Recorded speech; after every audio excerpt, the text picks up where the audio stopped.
Everybody, Michael Britt here from the Psych Files, the podcast in which we talk about what psychology is really all about. And in this episode 126, I wanted to talk about something. I think it's an interesting concept. It's called supernormal stimuli. And maybe you've heard of this before. An author. I first read this book here actually about a year ago, Deirdre Barrett. This one's called Wasteland. Actually, quite an interesting book.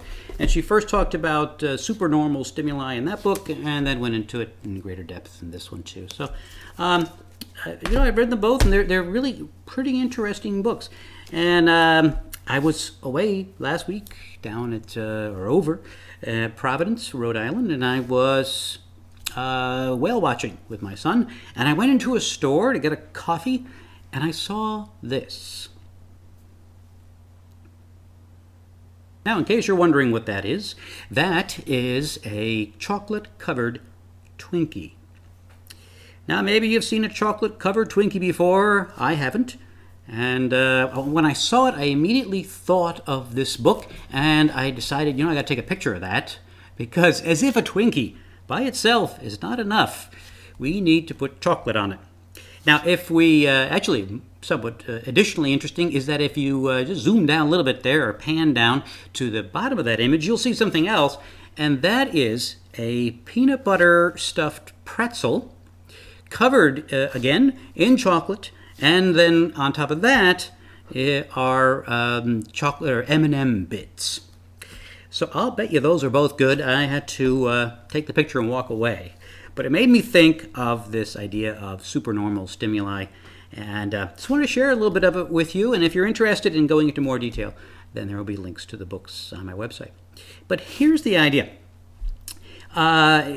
She talks about, Deirdre Barrett, actually a somewhat well-known, in the second book, she goes into a little bit of history, which is actually kind of interesting. Talks about Konrad Lorenz. Maybe, the name may not be familiar, but the picture probably is. Maybe you've seen this picture of this tall man with a row of geese behind him. And that's a classic photo showing when the concept of imprinting was first explored by Konrad Lorenz. And taking that picture is a little known, and I never heard of him, a guy called what's his name now? Tinbergen.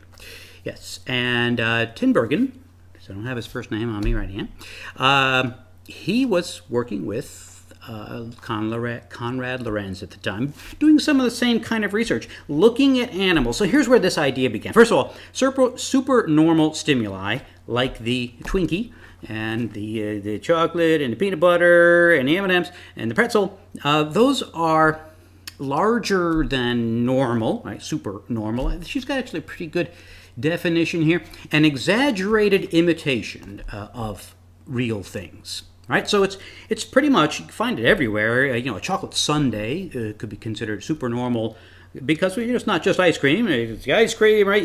Nowadays, you go into a ice cream shop and you get to throw the ice cream down, you pick your ice cream, and then you throw in the M&Ms and the Reese's and I don't know, chips and all kinds of stuff. You mush it all together and you make yourself an ice cream out of it.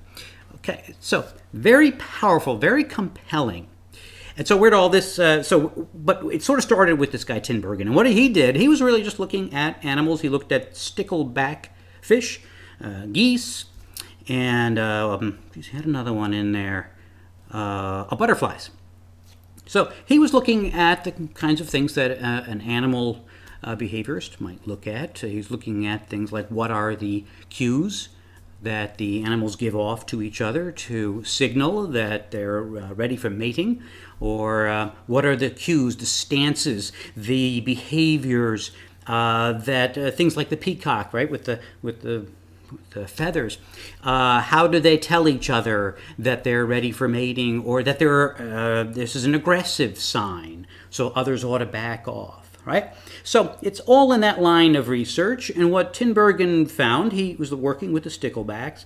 And so he had, first he used dead sticklebacks, and he wanted to see what it is that made some of the other, male sticklebacks either attack this fish because it was in their territory. All right, and so he experimented with a lot of things, including the red, underbelly of the stickleback fish. Yeah, stickleback. And size and the speed. And, he found that sort of the bigger he made the thing, the more it could attract the attention of the other fish. So so that's one example. The other thing would be the butterflies, and so there he was looking at the coloration of the butterflies. I think he found something unusual there. He was looking at the marks on the torso, the vibrations, and so he was playing with all kinds of different ways to stimulate the other butterflies to notice either, let's say, a fake object that he had made.